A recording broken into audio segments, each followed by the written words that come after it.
Welcome to Super Teens, and today I'm going to talk about an important concept about risk, right? Everything we do in our life, whether it's crossing the road, driving, or swimming, has some amount of risk, right? And also in the world of business, finance, and trading, there is a lot of risk.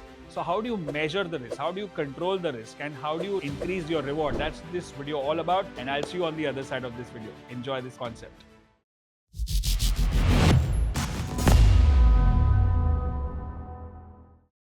अब risk को हम manage कर सकते हैं, right? So let me give you a simple example. Now write down on your book something called as risk. Risk is what? Risk किसका होता है? हमको लॉस का होता है, राइट? तो चलो सिंपल एग्जांपल से होते हैं. There are two types of risk. One is called blind risk, one is called calculated risk. Okay, so blind risk में, चलो आपको एकदम सिंपल एग्जांपल देता हूं मैं. आप समझो स्विमिंग पूल में जाते हो और आपको स्विमिंग नहीं आता है, बिल्कुल नहीं आता है, आपको स्विम करना नहीं आता है, और आपने 20 फुट पानी में, 20 फीट पानी में जंप मार दिया. What is that called? वो क्या होगा? आप डूब जाओगे. That is called blind risk. मतलब बिना सोचे समझे, दिमाग लगाए आपने रिस्क ले लिया, तो वो आपको बहुत भारी पड़ सकता है. Blind risk, right? अब दूसरा एग्जाम्पल क्या है कि अगर आपको स्विमिंग नहीं आता है, तो और आपकी हाइट 4 फीट की है या 5 फीट की है, तो आप पानी में अगर 5 फीट की हाइट है तो आप 4 फीट पानी में जाओगे और वहां पे ट्राई करोगे स्विम करने का.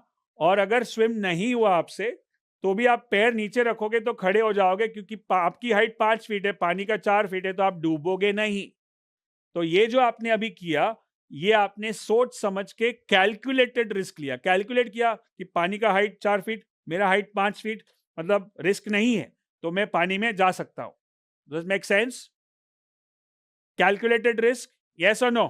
यस. अब आप जब रोड क्रॉस करते हो, तो आप देखते हो उधर, फिर इधर, उधर से भी गाड़ी आ रही है, इधर से भी गाड़ी आ रही है, तो आप एक कैलकुलेशन करते हो कि वो जो गाड़ी इधर तक पहुंचेगी, उसके पहले मैं क्रॉस कर पाऊंगा कि नहीं.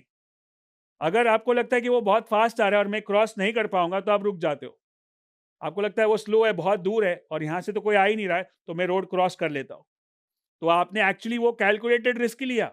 आपने कैलकुलेट कर लिया और रिस्क लिया और क्रॉस हो गया. समझो आप ब्लाइंड रिस्क लेते हो. आप हेडफोन्स पे हो, आप गाना सुन रहे हो, और आप रोड क्रॉस कर रहे हो, और आप उधर और इधर देखना भूल गए, और गाड़ी आ जा रही है, और आप चलते चलते गए और गाड़ी ने ठोक दिया. तो ये क्या था? Blind risk. आपने कैलकुलेट नहीं किया कि गाड़ी आ रही है, आपने देखा भी नहीं, आंख बंद करके, मतलब म्यूजिक सुनते सुनते चल गए, right? So this is your blind risk. होता है, बहुत सारे ऐसे एक्सीडेंट्स होते हैं, बहुत सारे लोग ऐसी चीजें करते हैं, रिस्क लेते हैं. So you need to take always calculated risk. आप रोड क्रॉस कर रहे हो, वो भी एक कैलकुलेटेड रिस्क ही है, राइट? तो दैट इज हाउ. अब जब आप समझो आपकी फ्लाइट 6 बजे है और 7 सुबह, और आप सुबह से प्लानिंग करके 4:30 बजे निकलते हो, तो वो कैलकुलेटेड रिस्क ही है. आपको पता है कि आधा घंटा लगेगा एयरपोर्ट जाने में, फिर चेक इन करने में. बट अभी कभी कभी आपको लगता है 6 बजे का फ्लाइट है, मैं 5 बजे निकलता हूँ, आधे घंटे ट्रैफिक में तो पहुंच जाऊंगा, और सडनली आपका ट्रैफिक जैम हो गया, कुछ एक्सीडेंट हो गया, और आपका फ्लाइट मिस हो गया. तो थोड़ा सा आपने एक्स्ट्रा रिस्क ले लिया. ब्लाइंड रिस्क नहीं है, बट एक्स्ट्रा रिस्क ले लिया, क्योंकि आपने बराबर से सोचा नहीं. इसलिए हम लोग एयरपोर्ट जाने से पहले बहुत अच्छे जल्दी से निकलते, राइट? ताकि हमारा फ्लाइट मिस ना हो.